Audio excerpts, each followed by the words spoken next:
Perkenalkan, kami dari kelompok 3 kelas 12 MIPA 2 yang terdiri dari anggota Fadila Mutiara Rizky absen 11, Faidah Asih Hulki absen 12, Haba Alen Wibowo absen 13, Haye Arkan Fayi Abian absen 14 akan menjelaskan tentang Kabinet Wilopol. Terbentuknya Kabinet Wilopol. Presiden Soekarno menunjuk Sidik Joyo Soekarto dari Partai PNI dan Prawoto Mangkusasmito dari Partai Masyumi untuk menjadi formatur dalam membentuk kabinet yang kuat dan mendapatkan dukungan yang cukup dari parlemen. Namun sayang, usaha ini menemui jalan buntu karena tidak ditemukan kesepakatan siapa saja yang akan didudukan dalam kabinet pengganti Kabinet Sukiman ini. Kabinet Sukiman sendiri dianggap sebagai kabinet yang gagal dalam menjalankan amanatnya. Terjadi banyak sekali masalah seperti krisis moral yang bisa dilihat dari maraknya korupsi yang terjadi di setiap lembaga pemerintahan, gaya hidup yang hedonis juga menjadi masalah. Ditambah lagi masalah Irian Barat yang tak kunjung selesai semenjak dari Kabinet Natsir semakin memperburuk kondisi Kabinet Sukiman. Belum lagi hubungan buruk antara Sukiman dengan militer, tercermin dari kurang tegasnya pemerintah dalam menindak dan menghadapi pemberontakan yang terjadi di Jawa Tengah, Sulawesi Selatan dan juga Jawa Barat. Dan yang kemudian membuat Kabinet Sukiman jatuh adalah karena penandatanganan bantuan ekonomi dari Amerika Serikat kepada Indonesia yang didasarkan atas Mutual Security Act atau MSA. Kesepakatan ini kemudian menimbulkan tafsir bahwa Indonesia telah masuk pada blok barat yang tentunya hal ini bertentangan dengan prinsip dasar politik Indonesia yang bebas aktif. Tindakan kesepakatan yang diambil Sukiman ini kemudian membuat Masyumi dan PNI menarik dukungannya kepada kabinet tersebut. Kemudian terpaksa Sukiman harus mengembalikan mandatnya kepada Presiden dan berakhirnya Kabinet Sukiman. Karena kedua formatur menemui jalan buntu dalam membentuk kabinet, maka pada tanggal 19 Maret, kedua formatur mengembalikan mandat kepada Presiden Soekarno yang kemudian menunjuk Mr. Wilopo dari PNI sebagai formatur baru. Tanggal 30 Maret, Mr. Wilopo mengajukan susunan daftar kabinetnya yang baru yang tersusun atas PNI dan Masyumi yang masing-masing mendapat jatah 4 orang, PSI 2 orang, PKRI atau Partai Katolik Republik Indonesia, Parkindo atau Partai Kristen Indonesia, Parindra atau Partai Indonesia Raya. Kemudian disusul dengan Partai Buruh dan PSI masing-masing 1 orang dan golongan orang tak berpartai 3 orang. Dalam menyusun kabinetnya kala itu, Wilopo membentuk tim kabinetnya dengan mengusahakan adanya satu tim yang dianggap sebagai zakon kabinet atau kabinet yang ahli pada bidangnya yang bukan tunjukan atau representatif dari partai politiknya. Dalam iklim politik saat itu, partai-partai kecil tetap diperhitungkan kehadirannya untuk bisa mencapai mayoritas di dalam parlemen.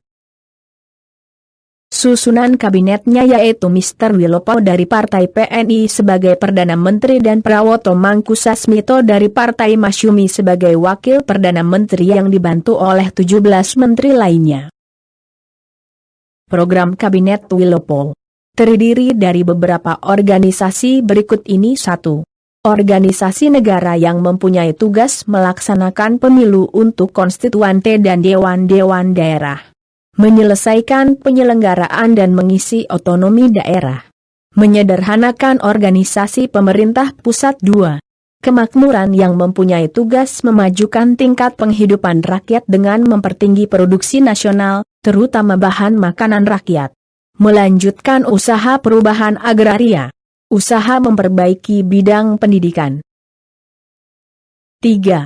Keamanan yang mempunyai tugas menjalankan segala sesuatu untuk mengatasi masalah keamanan dengan kebijaksanaan sebagai negara hukum dan menyempurnakan organisasi alat-alat kekuasaan negara serta memperkembangkan tenaga masyarakat untuk menjamin keamanan dan ketentraman. 4. Perburuhan yang mempunyai tugas melengkapi perundang-undangan perburuhan untuk meninggikan derajat kaum buruh guna menjamin proses nasional.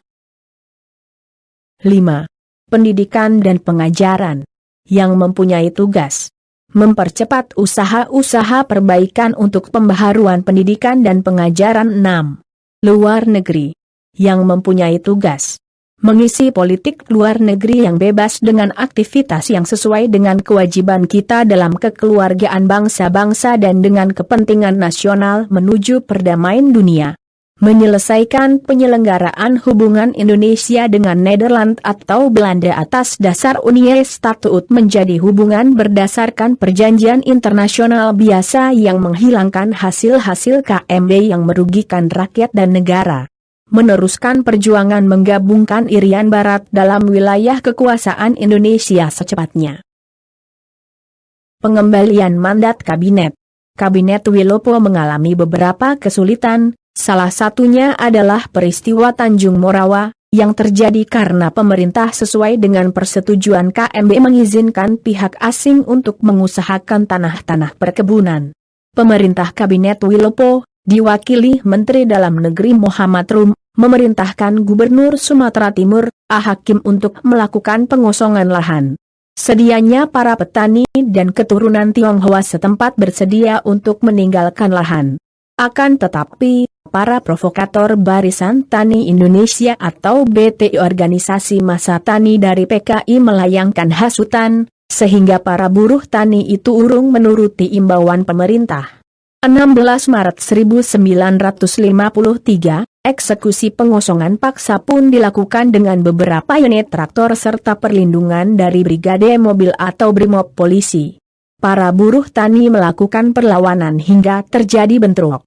Dalam insiden itulah timbul tragedi penembakan yang memakan 21 korban, di mana 6 diantaranya tewas. Singkat kata, insiden itu dijadikan bahan bakar oleh sejumlah kubu anti kabinet, termasuk Sidik Kertapati, tokoh Sarekat Tani Indonesia atau Sakti, melancarkan mosi tidak percaya pada pemerintahan PM Wilopo. Di samping karena konflik 17 Oktober 1952 di tubuh TNI Angkatan Darat, tragedi Tanjung Morawa itu akhirnya memaksa PM Wilopo mengembalikan mandat kabinetnya kepada Presiden RI pertama, Soekarno, pada 2 Juni 1953.